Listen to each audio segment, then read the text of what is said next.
From News Channel 5 Weather, I'm meteorologist Lelan Statom. This afternoon, another steamy one. Now, here's the deal. Highs around 90, but that's about where we ought to be for the second day of the month. Exact track showing a few showers and storms developing.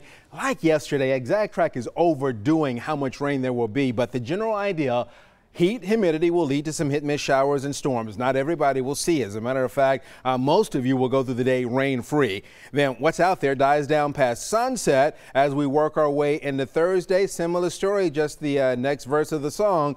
Dry in the morning, heat and humidity will generate some showers and storms in the afternoon. Those will die down. Then as we work our way into the Friday time frame, there's a cold front on the way. That's going to up those rain chances for us. So for this afternoon, look for a high right around the 90-degree mark. And then for tonight, we'll see that number fall to right around 68. Your 7-day forecast showing 90 again tomorrow, mid-80s with areas of rain Friday.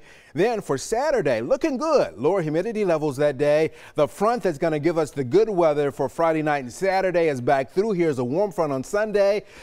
So we put rain chances back in Sunday and on Monday. I'm meteorologist Lelan Statom. Hope you have a fantastic afternoon and evening.